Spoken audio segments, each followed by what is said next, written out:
Magandang araw po sa bawat isa. Ito po muli ang inyong lingkod, Brother Paul Lito Jose, Pastor po dito sa Jesus Christ Baptist Church, Santa Maria, Bulacan. And welcome po sa ating Time in the Word.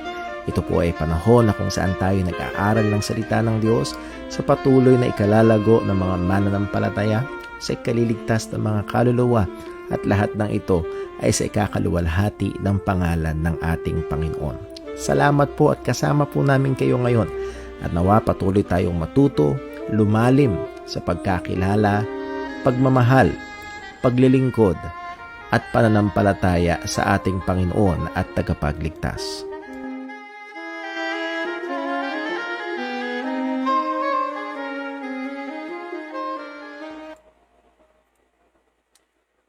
Well, muli ho, magandang gabi sa bawat isa ho sa atin. Tayo po ay nagpapasalamat sa Diyos sa panibagong pagkakataon na meron tayo upang magsama-sama at mag-aral ng salita ng Diyos via Facebook Live po. Tayo nagpapasalamat sa oportunidad po na ito. And please do continually pray para po sa ating ministry na ito ng Time in the Word na patuloy itong gamitin ng Panginoon. Una ay sa ikakaluwalhati ng kanyang pangalan at ikalalago pa ng mga mananampalataya, particularly sa atin hong pinaka-topic or series topic, walang iba kundi ang salvation. As we have seen, ay kalooban at gusto ng Diyos na tayo ay lumalim sa pagkaunawa kung gaano kalawak, kalaki, katindi, kagrabe, kalalim, kataas ang biyaya ng kaligtasan na ibinigay sa atin ng Panginoon, yung kanyang pagmamahal na nagligtas sa atin. And as we have been seeing, it is really deep. Ito ay napakalawak, ito ay napakalaki, even before the foundation of the world. So tayo ho muna ay dumako sa ilang mga announcements and reminders para bago ho tayo dumako sa ating pag-aaral. Una ho ay atin hong pinapaalalahanan ang mga kapatiran, particularly dito sa JCBC. Ang restrictions po ngayon ng government ay 30% sa mga religious venues. So pag-pray ho natin ang mga kapatiran ay to be challenged at patuloy ho na magtapat sa Panginoon sa bagay na ito na tunay nga huwag pabayaan ang pagkakatipon-tipon.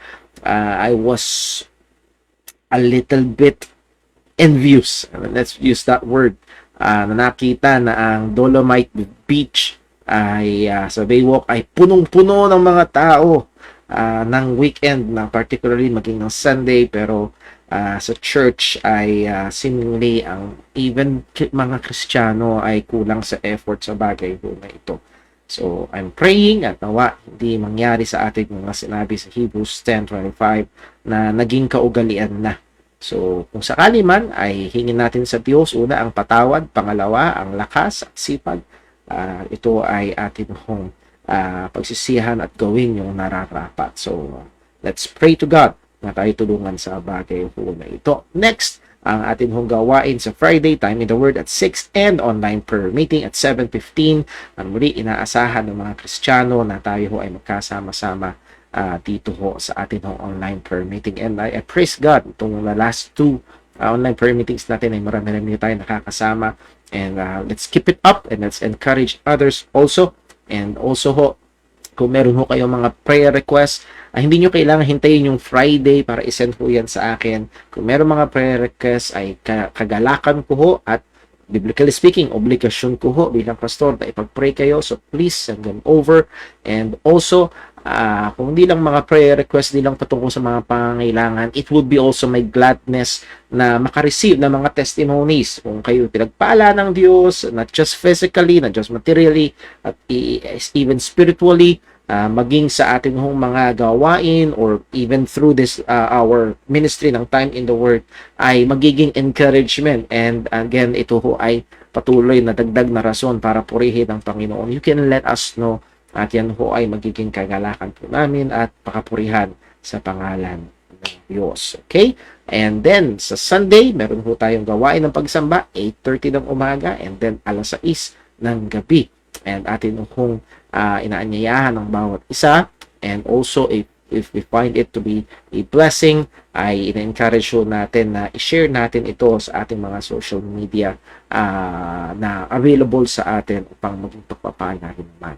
sa iba. Okay, so with that, ay dadako muna tayo sa isang sandali ng panalangin and then we will go on sa ating pag-aaral ngayong gabi. Let us pray. Panginoong Diyos, aming Ama sa langit, nakakamangha kung gaano ka kabuti, kung gaano ka pagmahal, nakakamangha ang iyong biyaya.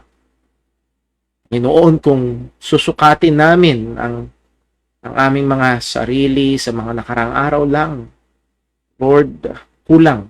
Ando ng mga pagpalya, ando ng mga kasalanan. At Lord, paalala mo sa amin ang katotohanan ng kabayaran ng kasalanan ay kamatayan. Pero salamat, O Diyos, sapagkat lalo na sa aming mga Kristiyano, kinahabagan mo kami, minahal mo kami, hinirang mo kami, at sinugom mo yung bugtong na anak upang mamatay para sa amin. Nung kami mga mahihina pa, makasalanan pa, ipinahayag mo ang iyong pagmamahal at si Kristo ay namatay para sa amin. Salamat po. At alam namin ang aming pag-asa ay sigurado. Alam namin na ang aming kaligtasan ay may katiyakan. Sapagkat ito'y nakasalalay kay Kristo. At Ama, sa aming pag-aaral po ngayon, hiling namin ang pagbibigay mo ng karunungan. Liwanag ng iyong salita ang aming maging gabay. Turuan mo kami. Lord, nawa hindi lang to maging kaalaman sa isip o hindi lalo pang maglunsad ng mainit at seryoso na paghabol sa kabanalan at pag-aaral ng iyong katotohanan. Lord, alam po namin na ang mga paksa na ito ay controversial sa iba, pero nawa o Diyos ay mag-iitong kapanatagan at mag-iitong kapahingahan at encouragement namin. And also, patuloy na mamangha kami sa dakilang biyaya ng kaligtasan. Ingatan mo kami sa pag-aaral, O Diyos, ilayo mo kami sa kayabangan at lahat ng ito ay mauwi sa kapurihan ng iyong dakilang pangalan. Dalangin namin itong lahat sa ngalan ng aming Panginoong Hesukristo. Amen. Okay, by the way, bago ko ho malimutan mga kapatid, ay kung meron ho kayong mga questions even right now, particularly about our topic, and our topic is, again, Doctrine of Salvation, particularly about God's sovereign election. O ang tawag ng iba, unconditional election unto salvation. Kung meron kayong mga questions, pwede nyo na hong i-comment or i-send ho sa akin directly, i-direct message, or kahit to text, at yan ho ay welcome na welcome. So we are on lesson number 22, part 13 na about salvation or election unto salvation, and nandito ho tayo particularly sa answering objections about election. So Lord willing, ang atin hong pakay sa pag-lesson ho na ito ay tapusin na itong pag-answer sa mga objections and questions about election. So, ang ginawa ko, nagtanong pa ako sa ibang mga kapatiran, baka meron pang ibang malabo, baka meron pa silang ibang concern. I even looked at online sa mga taong hindi pabor sa paniniwalang ito, ano yung mga usual na mga objections nila, questions nila, and dinidil ho natin, nadil na ho natin yung iba, ididil ho natin yung iba ngayon, and again, hopefully, kung meron man tayong hindi particular na masagot, hindi dahil walang sagot, o hindi, again, we thought it best na tapusin na ho dito. So, kung meron ho kayong pahabol ng mga tanong, let us know. So, with that, tayo ho'y dumako sa atin hong review. Pinag-aralan ho natin ang total depravity, and again, ang pinaka short na gusto kong tumanim sa ating isip is man in his totality is affected by sin. Walang nakatakas, walang hindi apektado na parte ng tao. His will, his emotions, his mind, his heart, sa ngayon sa Bible ay apektado ng kasalanan at meron niyang mga resulta. At finally, sang-ayon kay Kristo, because of that, ang taong makasalanan ay ayaw at hindi kayang lumapit kay Kristo para maligtas. Number next, and this is the larger umbrella ng ating pinag-aaralan about the doctrine of salvation, God's sovereign election unto salvation. And ang ibig sabihin, ang Diyos mula pa nung pasimula, from eternity past, by His sovereign will, has chosen particular individuals to be saved. So, ang Diyos ay pumili ng mga partikular na tao na kanyang ililigtas at yung kanyang pagpili ay mula pa noong pasimula at yung kanyang pagpili ay sang-ayon sa kanyang kalooban at nakatungtong o nakabase sa kanyang biyaya, as we have repeatedly pointed out sa mga nakaraang lessons po natin. So here are some objections to election, and hindi lang ito lahat objections, kundi meron ding questions. Question number 1, why did not God elect all to be saved or elected all to be saved? Well, we do not know. Hindi natin alam. Pero ang alam natin sa Bible, ang Diyos ay matuwid, banal, mabuti, mapagmahal, soberano, at perpekto sa kanyang karunungan at kahabagan. At siya ay committed para gawin ang lahat ng bagay para sa kanyang kaluwalhatian. Therefore, ang pagpili ng Diyos sa ikaliligtas ng ilan ay matuwid, banal, mabuti, mapagmahal at soberano at sang-ayon sa kanyang perpektong karunungan at kahabagan, at ito ang makakaluwalhati sa kanyang pangalan. So in God's commitment to His glory and in His perfect wisdom, love, holiness, goodness, and mercy, He elected some, not all, to be saved. Yun lang ho ang, and we cannot go further than that. At ito ang makukuha nating sagot mula sa salita ng Panginoon. Number next, the doctrine of election makes God a respecter of person. At lagi nating inuulit, when we show partiality sa atin, there is a reason found in the preferred over the others. Halimbawa, mas preferred ko ang sinigang over sa nilaga. Well, bakit? Kasi gusto ko ng maasim at ang sinigang ay maasim. So, nasa kanya yung hinahanap ko. So, nandoon yung hinahanap ko. Therefore, naging partial ako, naging bias ako doon. Now, when it comes to God, His choice is all based upon His own will, not in something seen or present in the selected. Yun yung malaking pagkakaiba. So, hindi ho maaari na i-equivalent yan sa pagiging respecter of persons. And by the way, the very text na madalas ginagamit, Acts 10 verse 34, ay hindi yun ang binibigyang pakahulugan.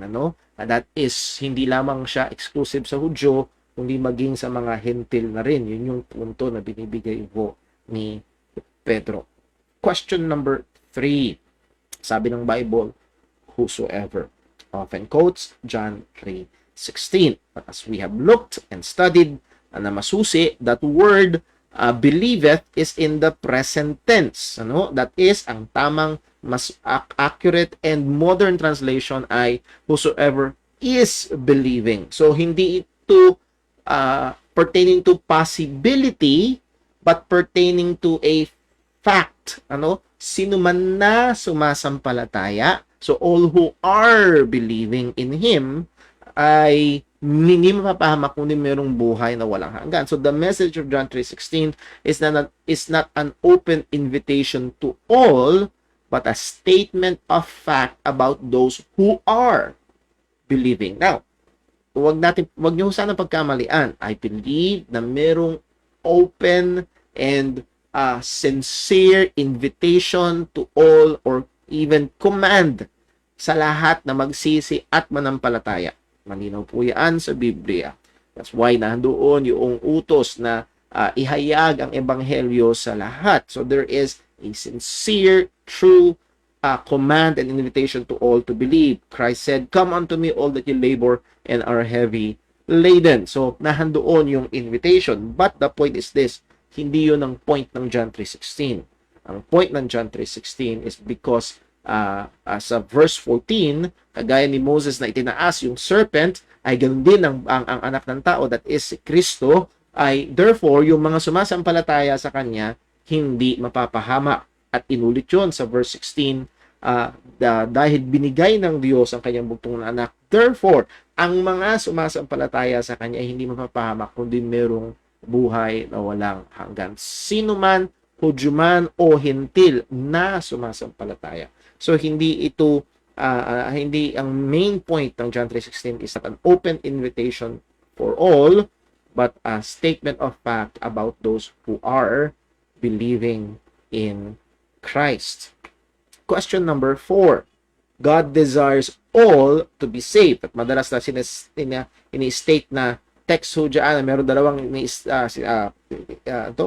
dalawang text na madalas na ini-state sa 2 Peter chapter 3 and then also sa 1 Timothy chapter 2. Now, when we use the word desire or will, sang-ayon sa Biblia, as we have studied, sa Biblia, meron hong tatlong kategorya. Merong God's will of decree, yung dinesisyonan, ipinlano ng Panginoon, sigurado mangyayari. God's will of demand or preceptive will, precepts. Ito yung mga kautusan niya, hindi laging nasusunod, na sinusuway ng tao. And God's will of desire or God's will of delight. Ano yung nakakabigay kaluguran sa Kanya? Ano yung gusto niyang mangyari? Now, when it comes to God's desire for all to be saved, it can only fit two of the three. That is, God commands people to believe the gospel. Lahat inuutusan niyang manampalataya. And then God desires. Pero hindi to contrary to the doctrine of election. Why? Because election to salvation is under God's decretive will. That is, it will not fail. Siguradong mangyayari. Yung pinili niya, siguradong maliligtas. So, hindi ho ito magkakontra, pero magkaibang kategorya. Number next, kailangan ding unawain kung sino yung word na all doon sa mga texts na binibigay. Sa 2 Peter 3:9, yung word na any and all, sang-ayon sa context, is all the elect. Pinakita ho natin yun, tinignan natin yun. And then, sa 1 Timothy 2:4, all men, according to the context, is all types or all kinds of men, even those who are in authority or nobility. So muli, tignan mo man doon sa word na all or yung consider yung word na will or desire, ay hindi ho ito kontra sa doctrine of election unto salvation. Number 5, if I am not among the elect, what if I'm not among the elect? Paano kung hindi ako kasama sa mga pinili? No? Unang paraan ng pagtatanong nito, paano kung hindi ako kasama sa mga pinili pero gusto kong maligtas? And the biblical answer is this: ang taong makasalanan ayaw maligtas. Ayaw nila sa Panginoon. Hindi nila hinahanap ang Diyos. Ito ang sinasabi ng Biblia. Now, seemingly, sabi nga ho I believe si Jonathan Edwards ang nagsabi, seemingly parang gusto nila ang Diyos, pero ang gusto nila ay yung makukuha nila sa Diyos. Para bang gusto nila ng langit. Bakit? Sa langit, wala silang problema. Sa langit, hindi sila masasaktan. Sa langit, masaya sila. Sa langit, okay sila. So, bakit nila gusto sa langit? Hindi dahil sa Diyos, kundi dahil sa kanila. So, that is so far from the truth na ino-offer sa Scripture na hindi mo pwedeng ihiwalay ang gospel from God, from the Lord Jesus Christ. So, ayaw ng tao sa Diyos. They love darkness rather than light, sabi ng Biblia. The carnal mind is in enmity against God, sabi ng salita ng Diyos. So, kung ang isang tao hindi ligtas, ayaw sa Diyos. Malinaw yon sa Bible. Second, what if I'm not among the elect? Then there is nothing I can, is there nothing that I can do? Answer, even the elect can do nothing. Kahit yung mga pinili, walang magagawa. Liban na ang Diyos ay kumilos. Now, hindi natin alam kung sino ang mga pinili. Itong nagtatanong na ito, kung meron man dito na nakikinig sa atin ngayon na nagtatanong, paano kung hindi ako pinili? Hindi mo yon alam. Now, ano ang alam natin? Ang alam natin, sang-ayon sa Biblia, tayo ay makasalanan at ang Diyos ay nag-uutos sa makasalanan na magsisi at manampalataya sa Ebanghelyo ni Kristo. Yun ang alam natin. At yun dapat ang maging concern ng isang tao. Okay? Next. question number 6 or objection number 6. If God already elected some, why pray? No, again, ito yung isang madalas na ibinabato. Bakit ka pa magpe-pray para sa kaligtasan nila? Hindi naman pala sila elect. Well, answer 1, because God commands us to do so. Inutos ng Diyos na manalangin. Now, hindi porket inutos ng Diyos na ipanalangin, hindi ibig sabihin na nagka-cancel out na agad ito ng katotohanan na may pinili na ang Panginoon. At ito yung laging pino-point out ng ilan sa Romans chapter 10. Ang sabi ni Apostol Pablo, it is my heart's desire and prayer to God na ang kanyang mga kapwa Hudyo ay maligtas. Yan ang sabi ng salita ng Panginoon. So, kita mo na, kung si Pablo ay naniniwala sa election, bakit niya pa ipagpe-pray? Again, hindi nagka-cancel out ng katotohanan ng election ang pananalangin ni Apostol Pablo para maligtas ang lahat ng kanyang mga kapwa Hudyo. It is not against hindi ito magkakontrang katotohanan. Bakit? Kasi nga, inutusan tayo ng Diyos na ipag-pray lahat. 1 Timothy chapter 2, that prayer ought to be done for all men. And again, primarily ang context, all kinds of men. Hindi lang tayo dapat naka-concentrate na ipag-pray ang salvation na mahihirap, kundi maging yung mga nasa matataas o ibang kalagayan sa buhay. So God commands us so. And then answer number 2, that ayun. Answer number 2, prayer is a means that God uses to accomplish His will. So, ginagamit ng Diyos ang panalangin natin upang magkaroon ng katuparan ang kanyang kalooban. Sasagutin ng Diyos ang ating panalangin upang matupad hindi yung gusto natin, kung hindi ang gusto at disenyo at plano ng Panginoon. Therefore, ay kaysa sabihin na prayer therefore ay hindi efektibo dahil may pinili na ang Panginoon. To the contrary, prayer is effective. It is effective to the accomplishing of God's will. Sabi ni John, and this is the confidence that we have in Him, that if we ask anything according to His will, He heareth us. According to His will, not our will. So, nandoon ang katotohanan. So, yes, we should pray. We are commanded to pray, and prayer is effective to the accomplishing of God's will. Number next, if God already elected some, why evangelize? Again, magkatambal itong dalawang question na ito. Bakit pa magso-soul winning? At actually, ang madalas na paratang sa mga naniniwala sa election or tawag ng mga Calvinist, hindi kayo nagso-soul winning. Meron nga akong kinoment na yes, may mga hyper-Calvinist na hindi naniniwalang kahit wala silang gawin, ay lalapit na lang ang mga tupa, bahala na si Lord sa kanila. Hindi yun ang tama at malusog na pagkaunawa sa doctrine of election. Sila yung mga tinatawag na hyper-Calvinist at konting-konti lang sila. At hindi tama na yung paniniwala ng konting-konting naniniwala sa election na hindi na kailangan mag-evangelize, hindi tamang ipinta sa lahat ng naniniwala sa election. Ano? Baka mapahiya ho. Baka mapahiya itong mga nag-aakusa sa mga lahat ng Calvinist naniniwala sa soul winning o sa evangelist. Baka mapahiya sila sa napakadaming mga Calvinist na naniniwala sa election na missionaries, na buwis buhay. Just listen to the testimonies of Paul Washer.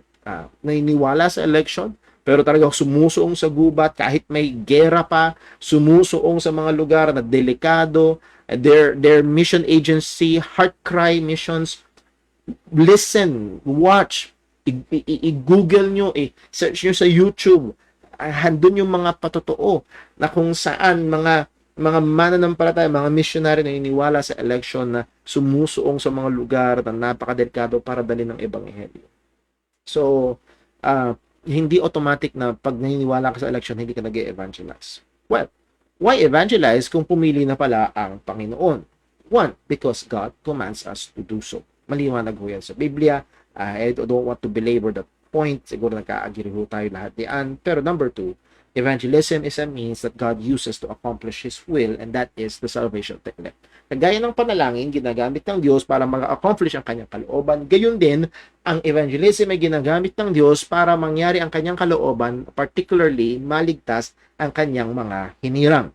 At sabi ho ni Apostol Pablo sa 2 Thessalonians 2:13, "But we are bound to give thanks to God always for you, brethren, beloved of the Lord, because God hath from the beginning chosen you to salvation through sanctification of spirit and belief of the truth." So how will they be saved? Sa pamamagitan ng pagkilos ng banal na spirito at pananampalataya sa katotohanan. Pero sila'y pinili na noon pa man din para maligtas. Pero hindi ini-skip yung means. Okay? Pero hindi din na yung katotohanan na pinili na. So, doon yung katotohanan na pinili na. Doon yung means. At verse 14, whereunto He, God, called you by our gospel. So, nandito din ulit yung pagiging soberano ng Diyos. God called you. And we can add to the adjective effectively, tinawag. At sabi ni Jesus, yung tupa niya ay tutugon. Yung tupa niya ay makikinig sa kanyang tinig. So, God called you, how? By our gospel. That is by the preaching of the gospel, by the sharing of the gospel. At modern day, the term, by soul winning. Okay, by evangelism. God called you by our gospel. Nahandun yung soberanong pagkilos ng Diyos at nahandun yung paggamit ng means. Sa verse 13, nahandun yung paghirang ng Panginoon at nahandun pa rin yung means. Hindi ini-skip yung means, pero nahandun yung katotohanan ng paghirang ng Panginoon. To the obtaining of the glory of our Lord Jesus Christ. Now, with regards to this text, gusto ko lang i-challenge yung mga una, kung talagang nag-i-struggle sa truth na to, and then yung mga nagre-reject sa truth na to, narito yung challenge. Alin ang nakadepende sa alin? Yung bang pagpili ng Diyos ay nakadepende sa means? Yung bang pagtawag ng Diyos ay nakadepende sa means? O yung resulta ng means ay nakadepende sa Diyos? I think, kapag pinag-aralan niyo ho itong text na ito, makikita nyo ay yung pangalawa. Yung resulta, yung salvation, yes, may means, pero nakadepende dahil pinili sila sa pagpili ng Panginoon. Yes, may means, preaching of the gospel, pero yung resulta ay nakadepende sa pagsoberanong pagtawag ng Diyos. Not the other way around. Number next. So, that's an additional question na sinagot ho natin dito sa text na ito. Question number 8. At dito ho tayo nagtagal last time. If God selected some to heaven, it means He also selected others to go to hell. At ito madalas yung caricature na pinipinta about election na para bang mini-mini-mini mo. Mini-mini-mini mo, ikaw, langit. Mini-mini-mini mo, ikaw, impyerno. Parang ikaw langit, impyerno, langit. Parang ganun ang ginawa ni Lord. This question is under the theological doctrine of double predestination and reprobation. At dinaanan natin ito at mabilis po natin reviewin. Una, reprobation. Anong ibig sabihin ng reprobation? God's sovereign choice to pass over others and not to save them, so that they will meet the just punishment of their sins, manifesting God's justice. Ito yung reprobation. Kung before the foundation of the world, dahil ito'y totoo. Dahil ang Diyos pumili na ng maliligtas before the foundation of the world, it is essentially and implicit na ang Diyos ay merong hindi pinili para maligtas. So, hindi maidedeny yun. There is the other side of the coin. Ang tawag nga nila ng iba ay double predestination. Ang mas accurate na term ay yung reprobation, na ang ibig sabihin nito para kumapit sa ating isipan is passing over, nilagpasan, that is hindi pinili. Again, as an illustration, maglalaro kayo ng basketball, merong dalawang team captain, o pili ka. Ikaw, tapos ikaw. So, merong nilampasan, pero meron ding pinili. At yung nilampasan, yun yung reprobation.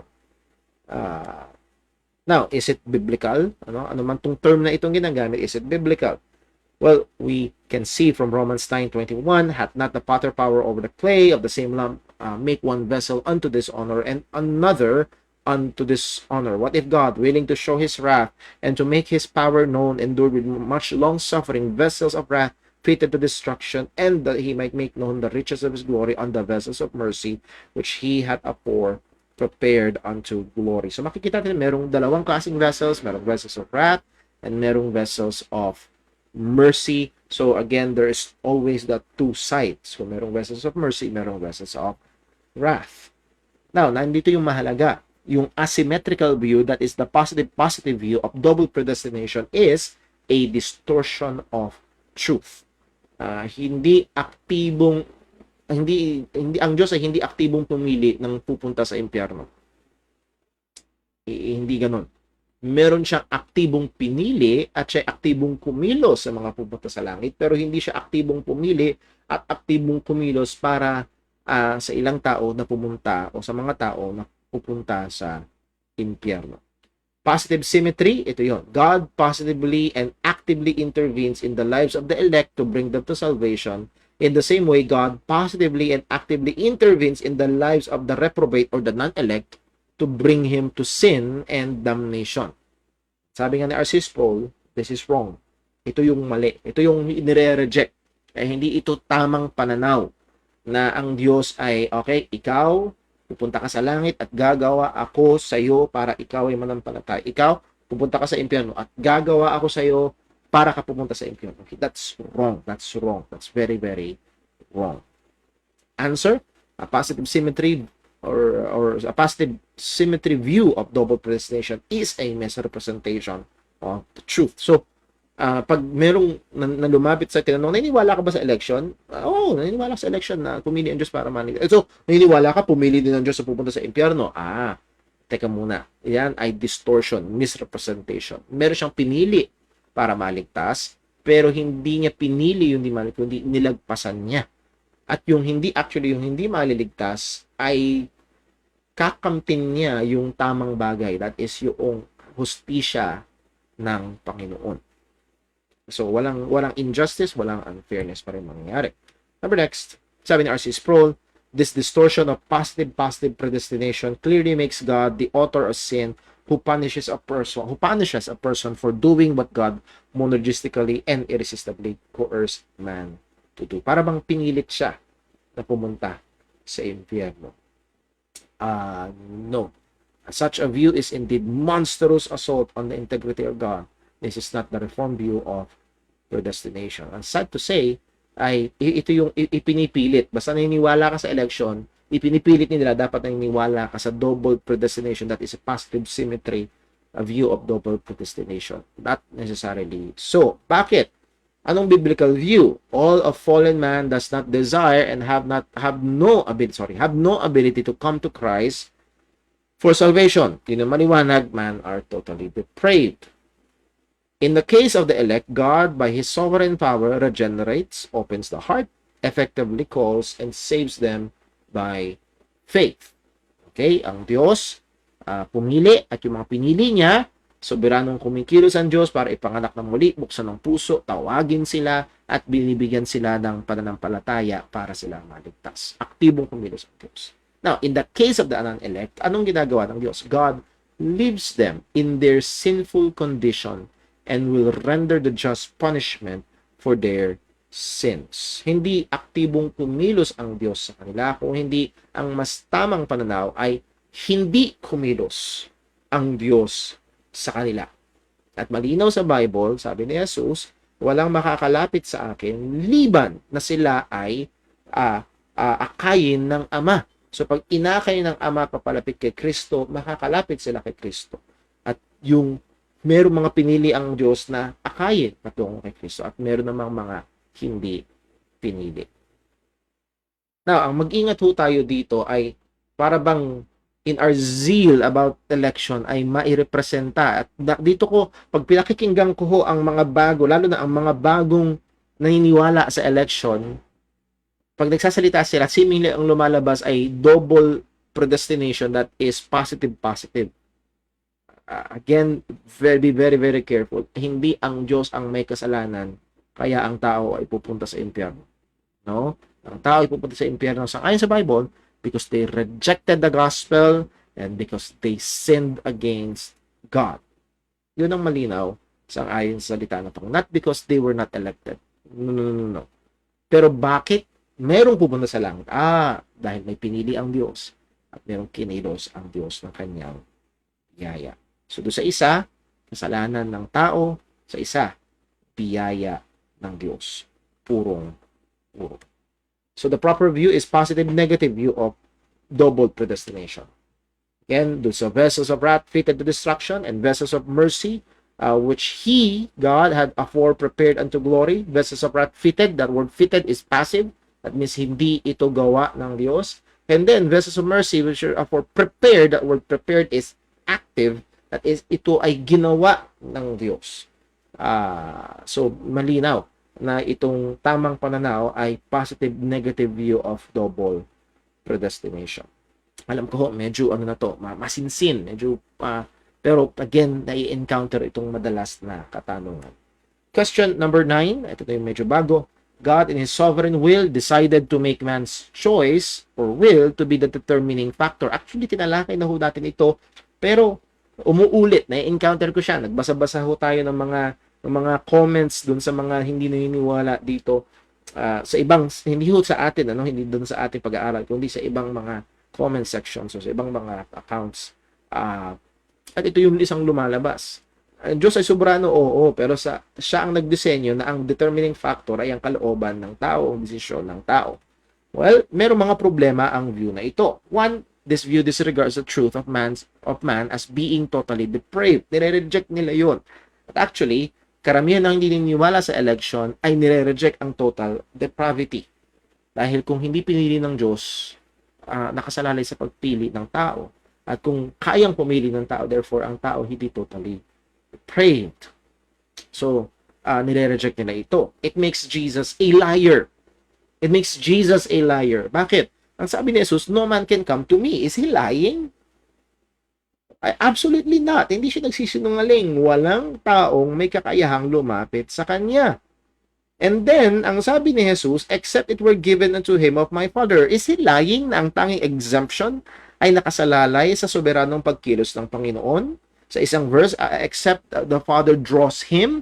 And dito naman sa John 6, verse number 65, I except it were given unto Him of my Father. So the exemption is not on man's ang exemption ay hindi nakasalalay sa tao, ang exemption ay nasa Panginoon.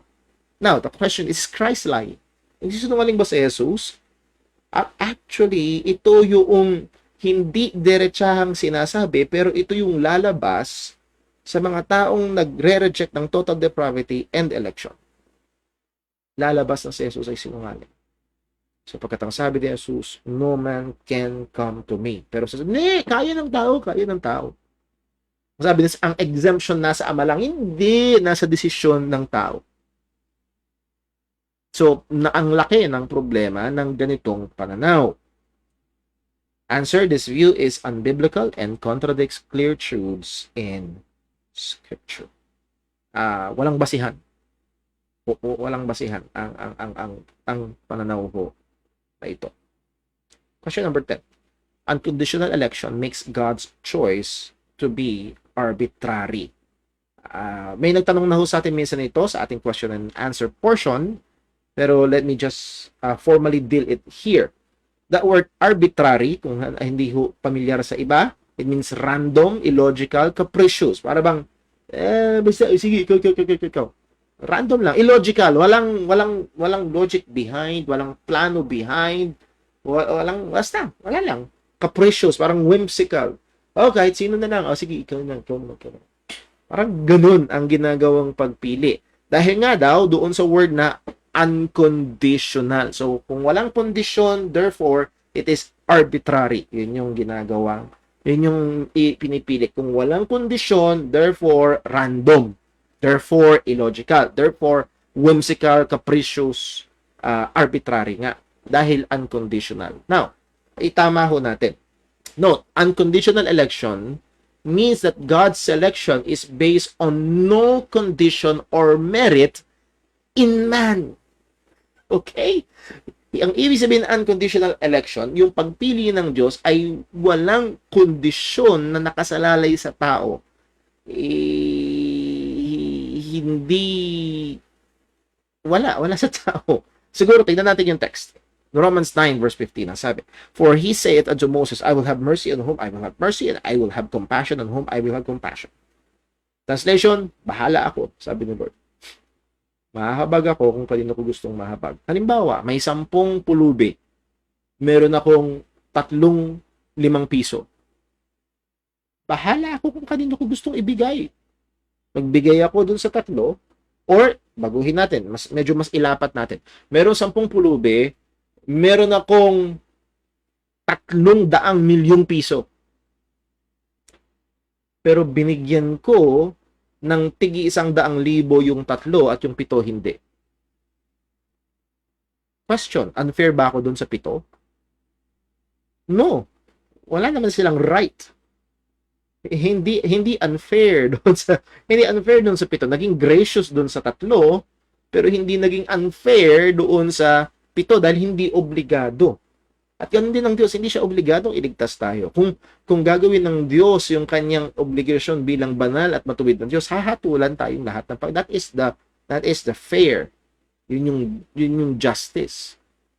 So yung mga pinili nakatanggap ng biyaya, yung mga hindi pinili tatanggap ng hustisya, walang makakatanggap ng hindi hustisya. Pero tuloy natin ang basa, verse 16, ito yung punto. So then, it is not of him that willeth, nor of him that runneth. So hindi sa kanya na may desire, at hindi sa kanya na nagra-run, o ang punto dyan may make effort, but of God that will show it mercy. So yun yung unconditional election. Ang kondisyon ay wala sa tao. Now, tuloy natin. Answer. The doctrine of unconditional election finds the reason for God's choice of some men to be not in men or their wills, but in God. Ito yung tuturong doctrine ng unconditional election. Ang pagpili ng Diyos, ang dahilan ay wala sa tao, kundi nasa Diyos. Ano yung dahilan? His grace, His mercy, His love, His holiness, His perfect wisdom. So therefore, it is not arbitrary. There is reason for the choice, and the reason is in God. Yun. Merong rason. So hindi to arbitrary, hindi to random, maaaring illogical sa atin, pero hindi porket hindi natin maunawaan ay mali na. So, ang reason ay wala sa tao, ang reason ay nasa Panginoon. Therefore, hindi wasto na paratangan na arbitrary or random itong capricious, whimsical itong pagpili ng Diyos sa ikaliligtas. Question number 11. What if the elect fails to hear the gospel? Paano kung hindi marinig ng elect yung gospel? Maliligtas ba siya? Parang nilagay ka sa conundrum, sa mahirap na sa dilemma, no? Dahil alam natin, para maligtas, kailangan manampalataya sa ebanghelyo, pero yung sasampalataya sa ebanghelyo ay yung mga pinili, paano kung hindi marinig ng pinili yung ebanghelyo? Maliligtas ba siya? Para kami lalagay sa dilemma. Well, ito ang sagot. Answer, the elect will not fail to hear the gospel. The elect will not fail to hear the gospel. God in His sovereignty will work and use means so that the gospel will reach His chosen, let me add, and so that they will believe. Ang Diyos sa kanyang soberanong paggawa ay kikilos upang at gagamit ng mga kaparaanan upang ang ebanghelyo ay makarating sa kanyang mga pinili at upang sila ay manampalataya. Now, Paul, paano natin nasabi ito? Paano mo nasabi ang bagay na ito? Well, Romans 8 verse 28 ang sabi, for whom He did foreknew. Now, we explained that word foreknew already. Hindi unforeseen faith or knowledge before kung sino ang sasampalataya, but that is for loved. Minahal na, pinaburan na. Partikular na minahal at partikular na pinaburan ng Panginoon. Malinaw yung ating pag-aaral na karaan. Pero again, And by the way, ang foreknown ay hindi yung action, but the people, the person whom, itong whom, he foreknow. Itong mga finorknow, he did also predestinate. Now, verse 30, itong mga predestinate, them he also called. At yung mga called, narito na, them he also justified. At yung mga ginustified, them he also glorified. So, isa sa mga mahalagang punto at isa ito sa mga dakilang verse about the security of our salvation. Lahat ng foreknown, makakarating sa glorification, walang bawas, walang dagdag. Okay? Lahat ng foreknown, lahat ng mga pinili ng Diyos ay makakarating sa glorification, walang bawas, walang dagdag. Now, saan papasok dito yung sinabi natin na hindi papalya sila yung makakarinig ng ebanghelyo sa sampalataya? Sapagkat ang sabi, whom he called, them he also glorified, or them he also justified. As we have seen sa 2 Thessalonians kanina, paano tumatawag ang Panginoon? Ang sabi ni Pablo, God has called you by our gospel. Tinatawag sila ng Panginoon sa pamamagitan ng kapahayagan ng ebanghelyo. May it be public preaching, may it be a gospel tract, may it be reading the Bible in themselves, pero may encountered nila ang katotohanan patungkol kay Kristo. And God will call them through that. At ang implication ay ito, sasampalataya sila. Sasampalataya sila. So sigurado po noon. Isa pang text. So not none is lost from being foreknown to glorification. Justification is by faith in the gospel. John 10 verse 16. Actually meron sambitin ko lang Merong medyo makulit sa online. Ang hilig niya tinatanong, mababawasan pa ba o madadagdagan? Sagutin niyo nga. Pwede pa bang mabawasan ang mga elect? Pwede pa bang madadagdagan ang mga elect?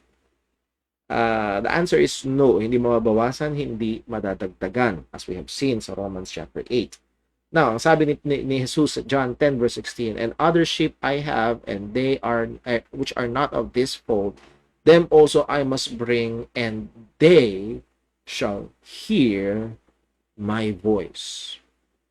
Now, I know, itong text na ito may kinalaman sa Israel and Gentile na kalagayan. So merong mga sheep pa si Jesus na hindi among the Jews, kundi among the Gentiles. Them also I must bring. So take note, Christ is actively working. He must bring. And then ang sabi niya, and they shall hear my voice. Will they hear His voice? Answer, yes. Lahat ng tupa ni Jesus, maririnig ang kanyang boses. At ang punto ito, tutugon sila. Tutugon sila. Tutugon sila. They will hear and they will respond to the voice of their shepherd.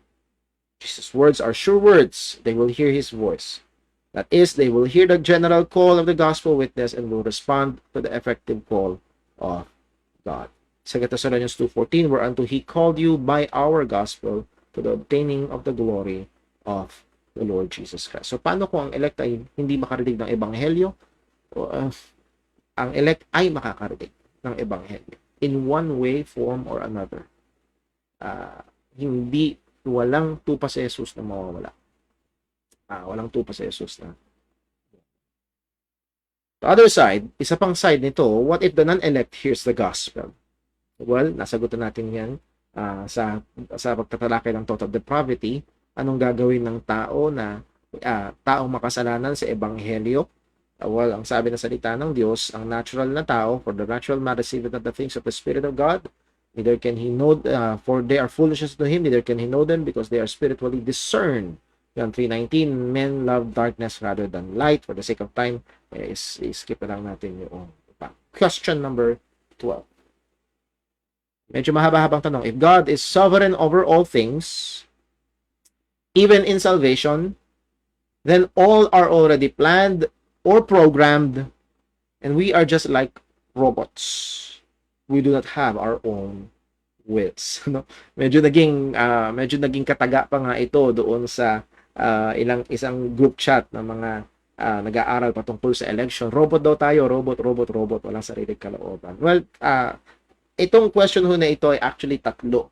Una, patungkol sa pagiging soberano ng Diyos sa lahat ng bagay. Pangalawa, pagiging soberano ng Diyos sa kaligtasan. And then pangatlo, para lang ba tayong robot? Kung ang Diyos ay soberano, edi para lang tayong robot, wala tayong sariling kalooban. So, una, ang Diyos ay soberano sa lahat ng bagay, maliwanag yan, Romans 11 verse 36.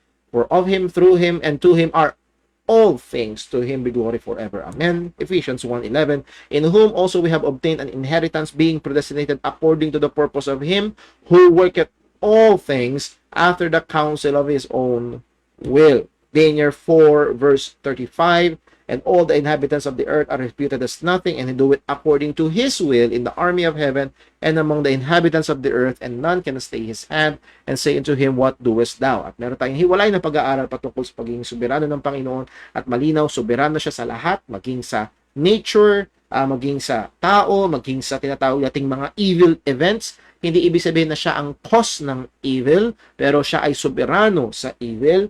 And then, soberano ang Diyos maging sa mga tinatawag nating tsansa. Ano? The lot is cast into the lap, but the whole disposing of it is of the Lord. Kahit yung random, tingin natin random, ay hindi random pagdating sa Panginoon. So, maliwanag ang Bible, yes, God is sovereign in all things. So, hindi tanggalin yung word na if. God is sovereign over all things. At kung hindi ka naniniwala sa pagkasoberano ng Diyos sa lahat ng bagay, let me ask you, who is in control?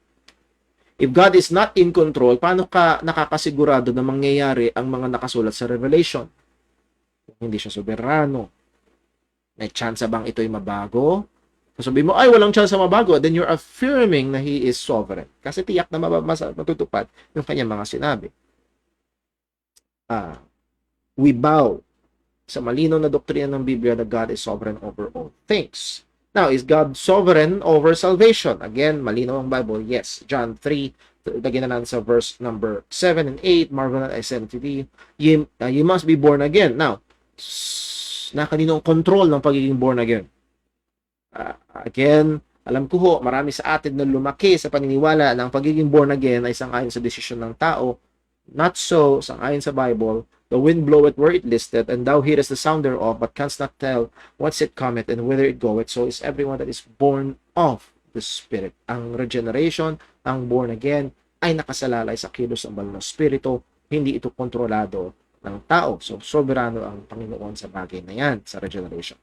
John 6:65, and He said, therefore I said unto you, unto you, that no man can come unto me except it were given unto him of my Father. Yung paglapit kay Kristo para maligtas, soberano ang Ama kung kanino niya ibibigay. And let me use the word, kung kanino niya lamang ibibigay. Andun lang yung exemption. So, soberano ang Diyos sa bagay na ito.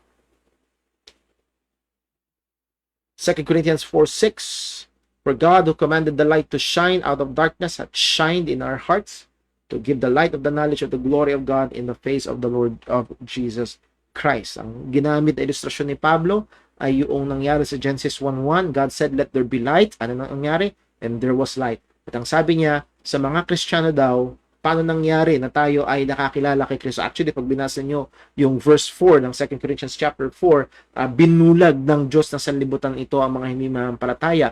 Well, paano nangyari? Paano nangyari isang araw na kung binulag tayo, paano nangyari isang araw nakakita tayo? Ito yung sagot. Ang Diyos, nung una, nag-command na let there be light, and there was light. Ang sabi, hath shined. God hath shined in our hearts to give the light of the knowledge of the glory of God in the face of Jesus. So, yung pagiging soberano and all-powerful ng Panginoon na sinutos niya, let there be light, at hindi pwedeng hindi nagkaroon ng liwanag, at ganun din, doon kinumpara ni Pablo, yung pagkaligtas natin, God shined in our hearts. So, soberano ang Diyos pagdating sa kaligtasan. So, naasagutan natin yung dalawa. Soberano ba ang Diyos sa lahat ng bagay? Yes. Soberano ba ang Diyos pagdating sa kaligtasan? Yes. But the answer dun sa susunod is no. Are we like robots that have no personal will? No, no, no, no. Traditional Calvinists deny itong paniniwala na ito. As we have clearly stated before, man was created as a free agent. Meron tayong sariling volition, meron tayong sariling kalooban. Pero ano nangyayari? ang tao ay nahulog sa kasalanan. That is, therefore, totally depraved. Even yung kalooban ng tao ay apektado ng kasalanan, alipin sa kasalanan. Therefore, all men will be held accountable to the choices that they will make. There is human responsibility. Hindi natin dinideny na merong human responsibility. Man will be responsible. Yung mga hindi nila magets. Yung mga nagsasabi nito na ginagawa yung robot ang tao, hindi ba nila nakikita na sila ay tumutungtong doon sa sapatos na ina-assume ni Pablo na may mag-o-object. Ano yung ina-assume ni Pablo na objection? Sa verse number, sa Romans chapter 9, verse number 19. Thou wilt say unto me then, why then he yet find fault? For who hath resisted his will? So, sino makakaresist sa will niya? Bakit niya pa tayo hahatulan? Lumulugar sila. Inassume ni Pablo na may mag-o-object ng gano'n. And here are these people na nag-o-object. Ginagawa niyong robot. Sino makakaresist sa will ng Diyos? Lumulugar sila doon sa doon sa ina-assume ni Pablo objection dito sa doktrina na kanyang inihahayag. But we deny na walang will ang tao. We deny na parang robot ang tao. But we teach na ang will ng tao ay naapektuhan ng kasalanan. At magiging responsable ang tao sa kanyang mga desisyon. Sorry po. Wala doon sa iyo. Sabi nga ni John MacArthur, the first step in understanding the compatibility between God's sovereignty and human will is to recognize that they are not mutually exclusive. And Scripture makes this absolutely clear. In God's design, human responsibility is clearly not eliminated by God's sovereign control over His creation. Ang inaano yata ng iba sa isipan nila, pag soberano ang Diyos, therefore walang will ang tao. Kung may will ang tao, therefore hindi soberano ang Panginoon. Yun namang iba sinusubukang ilagay sa gitna sa kasoberanuhan ng Panginoon. Ang ginawa niya ng determining factor ay yung will ng tao, which is nakita natin kanina na maraming problema itong paniniwala na ganun. So, narito, sa disenyo ng Panginoon, ang pagiging responsable ng tao ay maliwanag na hindi nawala o hindi na eliminate ng pagiging soberano ng Diyos sa lahat ng bagay. Now, for the sake of time, meron na tayo isang text. Ang dami natin pwedeng puntahan, pero meron na tayo isang text na titignan. I believe it is clearly shown here. Sa Genesis 50, verse 19 and forward. Ang sabi, and you know this story, Joseph and his brethren, ang sabi, and Joseph said unto them, fear not, for am I in the place of God? So, takot na takot yung mga kapatid ni Joseph. Nako, gagantihan na tayo ni Joseph. Ngayon, patay na si daddy. Gaganti na siya. Ang sabi ni Joseph, am I in the place of God? So, alam ni Joseph na wala sa kanya ang pagganti. Now, sa verse 20 ito.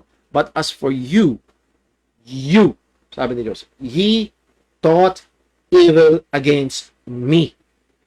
Yung inisip nyo yun. At yung inisip nyo ay masama. Inisip nyo yun, at ginawa nyo yun, pinlanan nyo yun, against me. That is your evil. You will be responsible for that evil. At actually, dun sa statement niya sa verse 19, am I in the place of God? Ako ba yun nasa lugar ng Diyos para gumanti? Ang punto ay, ang Diyos ay gaganti para kay Joseph. That is one of the implications na makikita natin dito. So, hindi sila, they will be held responsible or they are responsible dun sa evil na kanilang ginawa. But at the same time, sabi ni Joseph ito, but God meant it. Ano yung it? Alin yung it? The evil that they planned against, the evil na yung pinlano nila at ginawa nila laban kay Joseph, God meant it. So there is that intention and design of God doon sa mga nangyari, ginawa na evil ng mga kapatid ni Joseph. Meant it for good. So nakikita natin dito in one verse, nandun yung dalawa. Human responsibility, human will, and God's sovereign. So the answer is no. We are not just like robots. Meron tayong will and we will be responsible we will be held accountable sa pag-exercise ng will natin. So, yung pagiging soberano ng Panginoon, even in salvation, ay hindi ini-obliterate o inaalis ang pagiging responsable ng tao or ang katotohanan ng tao may kalooban. Now, again, po-point out lang natin, yung kalooban ng tao ay hindi kasing free ng ikaakala niya. Ito'y apektado at alipin at patay sa kasalanan sa ayon sa salita ng Panginoon. So, man's will, left to its own, will not and cannot come to Christ for salvation. Question number 13, and I believe this will be the last one. Why did God created people whom He knew He will not elect to salvation? Ayan. Isa ho ito sa mga medyo emotionally charged, even philosophically heavy na question. Madalas yun yung nagiging battleground, hindi naman theologically, kundi dito sa tanong na ito more on emotional. Bakit nilikha pa ng Diyos ang mga tao na alam naman niyang hindi niya pipiliin para maligtas? Actually, ang ibang form ng question na ito, bakit lumikha ang Diyos ng mga tao na dadalhin din naman niya sa impyerno? Iba, ganun nila pina-formulate yung ano. So, bakit ang Diyos ay lumikha ng mga tao na alam din naman niya na hindi niya pipiliin para maligtas? Now, admittedly, one of the hardest questions are the why questions. Especially when the answer is not clearly stated in the Bible. May mga bagay sa Biblia na sinasabi yung katotohanan pero hindi binibigay yung word na yung reason or bakit. At yung word na why ay naghihingi ng reason. Bakit? Bakit? At mahirap sagutin itong tanong to, lalo na kung hindi clearly ni-state sa Bible kung bakit. So, let's try to answer. Una, magbibigay ako ng babala. It seems illogical. It seems to be unloving. It seems to be ungracious, unmerciful, and unfair. Take note the word, it seems. Mukha itong illogical. Mukha itong hindi mapagmaano. Ang Diyos pumili lang ng ililigtas niya. Paano naman yung iba? Unloving. Unfair. Ungracious. Unmerciful. It seems. Now, babala lang ho, hindi porket mukhang unfair sa atin, hindi ibig sabihin mali na agad. Okay? It doesn't mean that it is already a wrong doctrine. Bakit? One, we must be very careful in judging God by our standards. Isa ho ito sa mahihirap na lesson na matutunan. Naalala ko ho, may nagtanong sa akin, siya may cancer.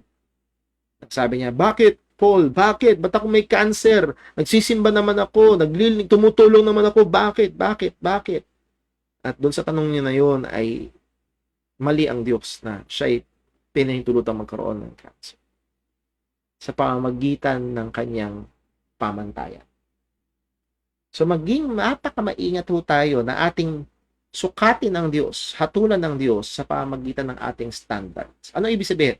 Well, kung ang Diyos ay pumili ng ilan para maligtas at hindi niya pinili yung iba, at actually, alam niyang hindi niya pipiliin pero nilalang niya pa rin sila na alam niyang hindi niya pipiliin para maligtas, parang unfair, parang unloving.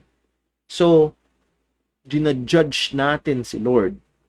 Sinusukat natin siya sa pamamagitan ng, para sa akin, parang unloving yun. Para sa akin, parang unfair yun. Therefore, kung ito ang doktrina, magiging unloving, magiging unfair si Lord. So, mali agad to. So, again, that's very, very dangerous na paraan ng pag-formulate kung ano ang ating pananampalataya. So, we must be very careful in judging God by our standards. Maliwanag, Isaiah 55 verse 8, for my thoughts are not your thoughts, neither your ways, my ways, saith the Lord. For as the heavens are higher than the earth, so are my ways higher than your ways, and my thoughts than your thoughts. So kung hindi maabot ng ating thoughts ang kaisipan ng Panginoon, let's be very careful na hatulan agad na unloving, ungracious, unmerciful. So, just exercise caution. Hindi lang sa doktrina ng election, maging sa ibang mga bagay, maging in daily life, pag may nangyayari sa buhay ng mananampalataya, nandun yung tukso na parang mali yata si Lord, ba't ako hiyayaan magkaganito? Okay, so let's be very careful. Next, we go by what is revealed in the scripture, not by what feels or seems to be fair or better for us. Ano yung sabihin? Pagdating sa pananampalatayang Kristiyano, ang ating basihan ay kung ano ang ni-reveal sa salita ng Diyos, hindi kung ano ang nararamdaman o tingin natin na wasto, pantay at mas mainam. Mayroong mga tao na tila baga, kung ako ang Diyos, elect ko lahat. Para mas mahusay pa tayo kaysa sa Panginoon. Be very careful sa ganong linya ng kaisipan. Ang sabi ng Isaiah, just to remain at Isaiah 8 verse 20, to the law and to the testimony. Saan daw? To the law and to the testimony. To the word of God. Ang sabi. If they speak not according to this word, it is because there is no light in them. So, our speech that in our application dito sa tanong na ito, our belief, yung ating doctrine must be according to the law and to the testimony, according to the word of God. Bakit? Kung hindi sang-ayon dito, if they speak not according to this word, ay walang liwanag, nasa dilim. It may seem fair, mukhang mas patas, mukhang mas magiging mas merciful si Lord, pero walang liwanag kung hindi sang-ayon sa salita ng Diyos. So, be very, very careful. Now, paano natin sasagutin? Did God created people whom He knew that He will not elect to salvation? And the answer is yes. Alam niya. Hindi nagulat si Lord, ay, naku, nagkasala, anong gagawin ko? Pipili na lang ako. Hindi ganoon. He has chosen us before the foundation of the world nga eh. So, alam na ng Panginoon, even before creation. So, the answer is, did God knew? Yes. Now, the next question is, why?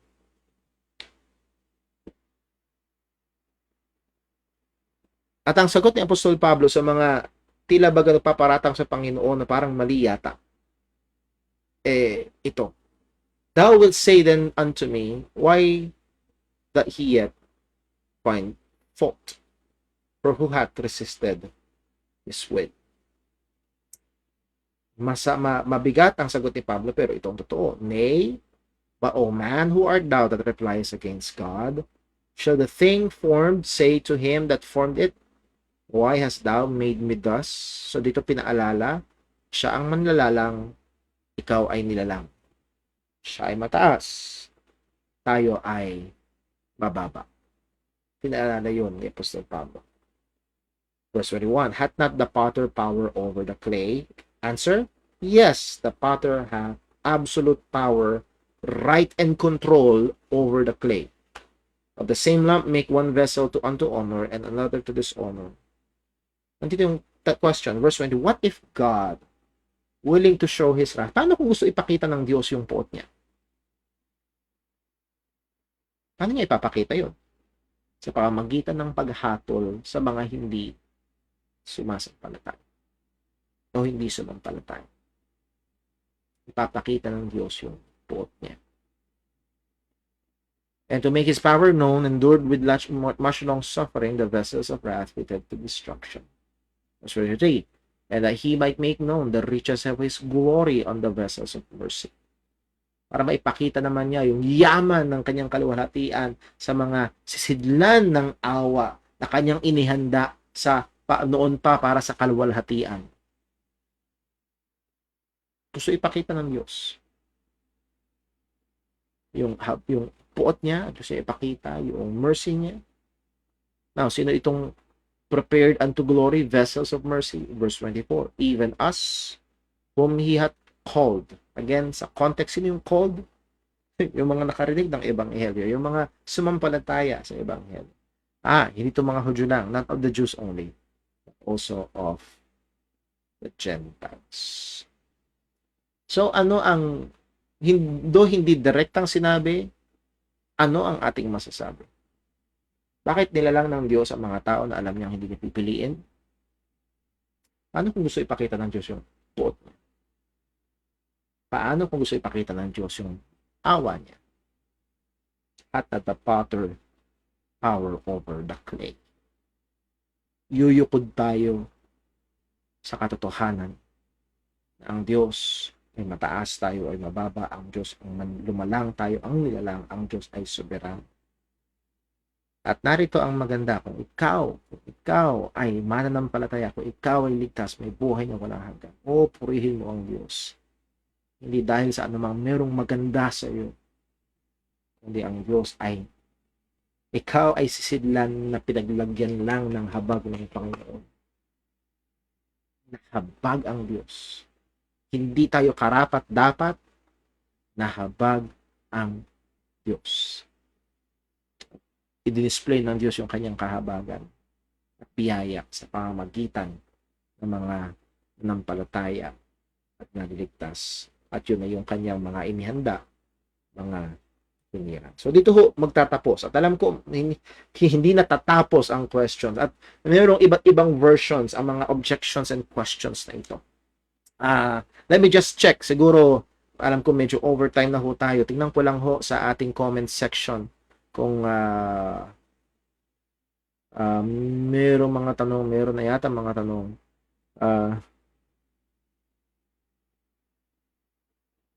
May nagtanong ho, hindi ko na sasabihin kung sino, pero mababasa niyo naman ho. Paano mag-rejoice sa langit ang elect? At meron siya mga relatives na napunta sa hell na not elect. Let me try to answer it in two ways. One, ang kagalakan ng mananampalataya sa langit as revealed in Scripture ay to be absent from the body is to be present with the Lord. The Lord. Ang kagalakan ng mananampalataya sa langit ay hindi ang gintong lantay na kalsada, hindi ang kristal na dagat, hindi din yung mga kasama natin doon na kamag-anak, kung hindi ang Panginoon.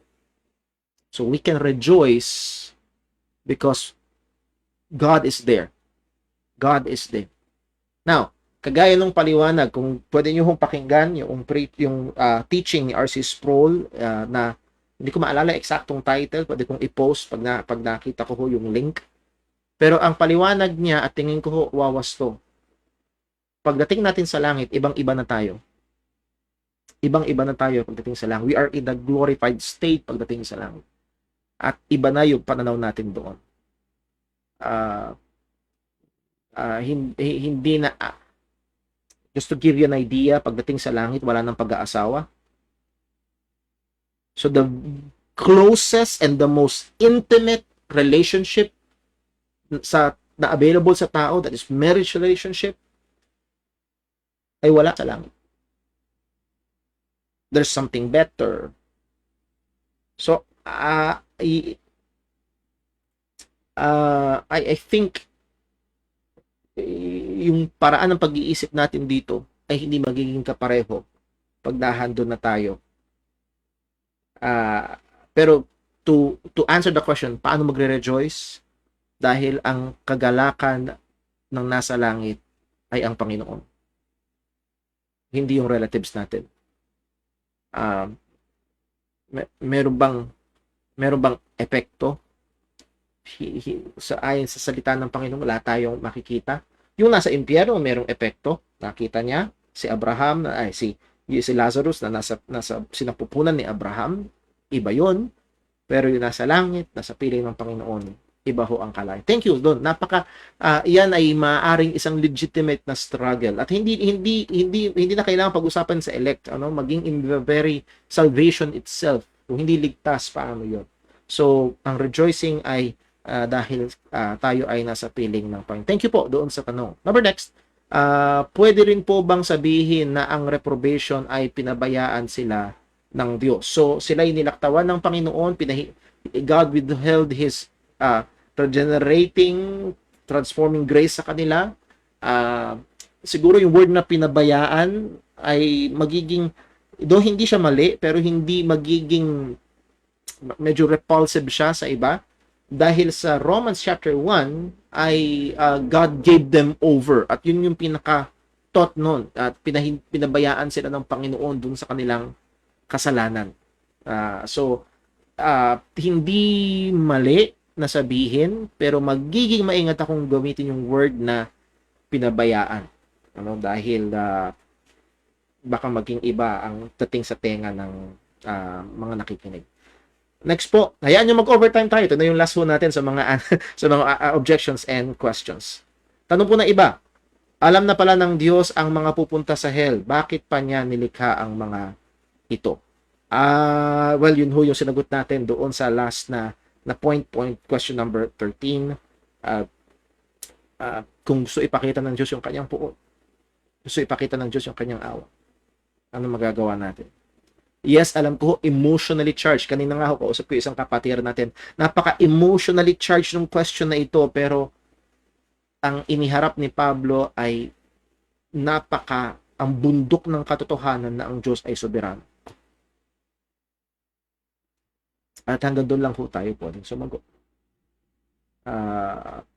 Paano kung gustong ipakita ng Diyos yung kanyang puot? Paano kung gusto ipakita ng Diyos yung kanyang awa? At ito dapat ay magpatikom sa bibig. Lalo na ng isang taong nagsasabing nananampalataya sa Panginoon ng Biblia. Ito ang Panginoon ng Biblia. Ito yung pinapakilala ng Pablo. Tingnan natin. Merong medyo ng tutrol ng kaunti. Hello mga karobot. Hindi nga ho tayo robot. Kung tingnan natin, baka meron ho nag-PM sa akin. Wala naman. Nag-text.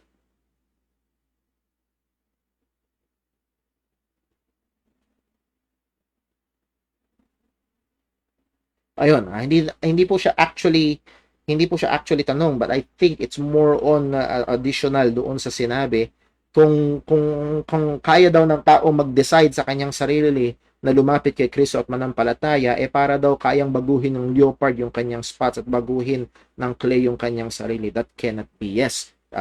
That cannot be, diba? Yes, it cannot be. Hindi ho kaya. Malinaw, man is totally depraved. Hindi ho kaya ng tao. Okay, so wala na hong question sa ating comment section. Wala na rin hong question sa text or sa ating hong messenger.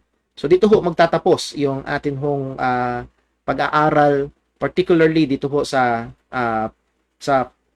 election unto salvation. And hopefully, naging makabuluhan, nakatulong sa atin, nasagot yung mga tanong natin.